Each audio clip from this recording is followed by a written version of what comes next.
Hi everybody, this is just a brief introduction to the AQA History Unit 1H, which looks at Russia between 1855 to 1864. So this is one of the breadth studies. It's a really interesting one, lots of great stuff in it. So let's have a look at what the unit involves. So it's made up of 4 sections. So we look at the attempts to preserve the autocracy, and in that you are looking at Alexander II, who emancipates the serfs and it seems to be trying to modernize Russia, and Alexander III, who's a big scary man who doesn't like modernization, doesn't really seem to like lots of things, does like a drink, and tearing the top off railway carriages so he can escape. It's following a terrible train crash. We then go into the collapse of the autocracy, and this happens under Nicholas II, who just isn't very good at being Tsar, really. And we will see in this huge amount of struggle and uprisings in Russia, ultimately leading to the Tsar being overthrown in the first of the 2 revolutions in 1917. And replaced by the provisional government, who then themselves get overthrown by the Bolsheviks. So the Tsars were autocrats, so they ruled, they had absolute power, and there was lots of resistance and opposition to it. It ultimately comes to an end, but its replacement is by the Bolsheviks, by the communists in Russia. And we don't see a movement to any kind of real freedom or democracy in Russia. What we see instead is the communist dictatorship, to start with under Lenin, followed by the rather terrifying rule of Stalin, one of the most notorious dictators of human history. And then after Stalin's death, we see him being replaced by Khrushchev. So we've got, in those last 2 sections, we've got the emergence of communist dictatorship, and then we've got Stalin's dictatorship and its reaction.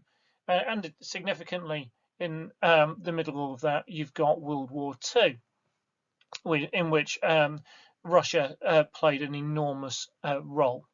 So it's a really interesting time frame. In terms of the key questions, well, these are the fundamentals in which the unit is based. So you look at how Russia was governed and how authority developed. So we've got the authoritarian rules of the Tsars. We've then got the communist rule of Lenin, Stalin, and Khrushchev. So some really interesting kind of change and continuity in that. You look at opposition. So interesting, the Bolsheviks go from being the opposition to being the party in power. And when they're in power, they have opposition both from outside the party, and then we also see opposition from within. So, for example, we see Stalin's kind of struggle against Trotsky. Now, as we move on, looking down these key questions, we've got the changes in the economy. So Russia doesn't really fit with, for example, the teachings of Marx, who talked about a movement from capitalism through into socialism and communism, because it doesn't really do capitalism in a kind of normal way. So we see a kind of forced economic change under, first of all, the Tsars, and then underneath the communist rule. So and the economy is done in Russia in a completely different way to how economy is done in the world that we would recognize in the UK. And we see, for example, Stalin with his 5-year plans, collectivization in agriculture, where the state takes complete control of how the economy operates. We will also look at social and cultural change. And so in that you see the impact of, for example, communism on Russian culture, with different forms of art.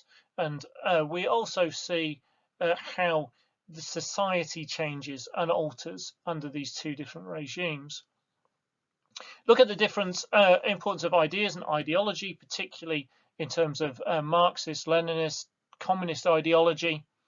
And we look at the roles of different groups and individuals. So not only the key leaders that I've talked about, you'd also look at other people, for example, Trotsky and others who play a key role in the development either under the Tsar or under communist rule. So there's lots of really interesting stuff in there, lots of political ideology, a completely different world really to the one that we're used to in this country, but two really ultimately quite brutal regimes in Russia. Now this has quite a profound impact on Russian society and how it develops, and can give you quite a good understanding of Russia as you see it now, in terms of an understanding of the history and where everything came from.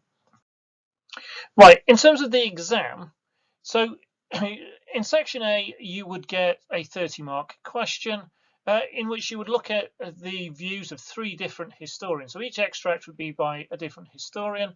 The extracts will essentially be opinion. Most of the kind of facts and figures and things like that will have been taken out of them. The question has to cover at least 20 years. It should come out of one of those key questions that I've just been talking about.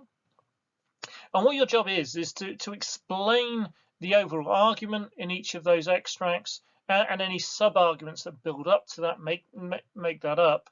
So you'll explain it, and then what you'll do is you'll assess it by comparing it to your understanding or knowledge of Russian history and assessing how convincing, and the question is always convincing on this one, those 3 extracts are. Now, the extracts are likely to have conflicting views, so make sure you don't end up agreeing with 2 views that are saying completely opposite things, and make sure that you try and do it in a balanced way, but ultimately you come to some kind of decision. As I always say to students, sitting on fences is painful. Don't do it. So you'll need to work out, right, how convincing is this extract? Well, overall, I think I agree with it, but there's just a little bit that I don't. So 80–90% of it is absolutely right because of the following reasons. That little bit, I don't think it quite fits because there's this, or it might be the other way around. That essentially, I disagree fundamentally with what this historian is arguing, because actually what historically happened here, though there is an element of truth in what they say on this bit here. So that's section A. 1 compulsory question, 3 extracts to look at, 3 marks. In section 2, you have 3 essays to look at. You only do 2 of them, and myself or whoever teaches you this will be constantly saying that to you when it comes up to the final exam. You just do 2 of the 3 essays, not 1, not 3, but 2. And each essay is worth 25 marks. The questions must cover at least 20 years, and they should come from one of the key questions that we were talking about earlier. It may be a period longer than 20 years, and you'll have seen when we looked at the different sections, some of those sections are longer than 20 years. And it might be that it crosses over in sections. It won't necessarily be very strictly from that one section. It's really important when you're answering one of these questions that you cover the whole time period. So if it covers Lenin, if it covers Stalin and Khrushchev, it's important that you write about both Stalin and Khrushchev. You don't just write about Stalin, even though you then might find that the more interesting or exciting bit. Because if you do write only about part of the answer or part of the time frame it asks you about, you run the risk of being marked down for having created only a partial answer. So try and answer the whole thing. Make sure that you are building an argument and coming to a judgment. And it is important to note that the argument and the judgment will have a bigger impact on your final mark than just remembering loads of detail. And sometimes students think if they can just recall loads of information and tell the story about what happened, then that will be absolutely fine. But it won't at A level. At A level, they're looking for that judgment and that argument. So think about the themes, think about the topics, and make sure you are going to convince whoever's reading your essay that you are right. Okay. Thank you very much for watching this video. Please remember to like it. Please subscribe to my channel to get lots more content like this. And over the next year, I'm going to slowly build up a series of videos looking at this section on Russian history. You'll notice that there's various other bits of history covered on this channel as well as loads and loads of really good politics stuff. Well, I hope you think it's really good politics stuff. So like, comment, subscribe. And I look forward to speaking to you all again soon and responding to your comments or any queries that you've got. Thank you very much. Goodbye.